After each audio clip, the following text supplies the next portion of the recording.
पौने क्या है तो के दे के देखैला रे? हम और देखली है। का करते देखले है? अते का कर देखली है? हम तो के दिखावे खातिर देखली है।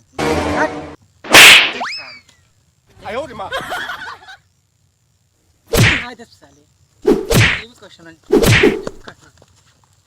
ये बता दे।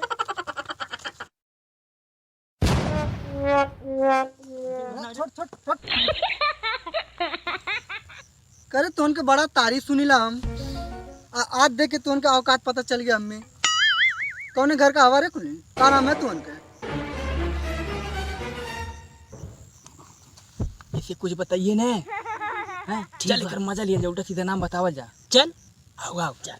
नाम हम है पागल है हम बकलोल, लेकिन हकीकत ई हवे ई हवा पागल हम है बकलोल। का रुका हम बताई। हम है बकलोल, ई है पागल। हकीकत ई है बकलोल, हम है पागल। करे सार का बाप पागल बकलोल कैली बाटा रे कुल? हमें तो लगा तू एकदम बम्बर लगा था बाप। नाही मारते नाही बम्मर नाही, हम है पागल है हम बकलोल, लेकिन हकीकत ई हवे ई हवा पागल हम है बकलोल। चुप! तू तो हमें कंफ्यूज कर लाई बाटा, जिन्ना जने देखा था उन्होंने पर इनके कंफ्यूज कर ले बाटा कुल। अरे तोरे समझ में नहीं आवता, रुका हम फिर से बतावत है। हम है पागल लेकिन दुनिया की नजर में हम है बकलोल।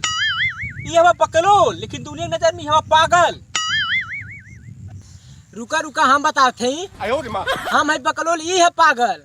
दुनिया के नजर में ई है बकलोल, हम है पागल। चुप सारे!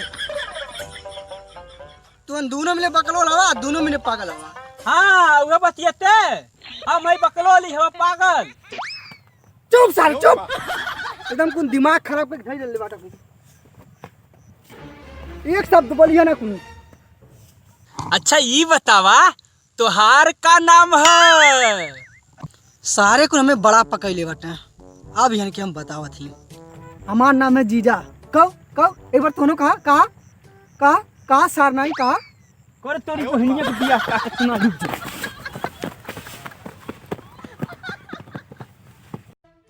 हेलो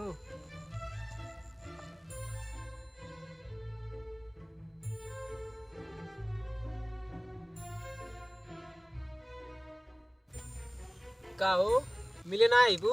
ना तू हमसे प्यार नहीं करला। मार्क्स हम तोके छोड़ा के बाकी हम सबसे प्यार करीला। का बा अरे घोषणा नहीं के। हो, तू सबसे छोड़ा तो ही भर से प्यार करीला। अच्छा मिले ना आईबू? आई के बजे? 12:30। आयो रे मां। रुक सारे।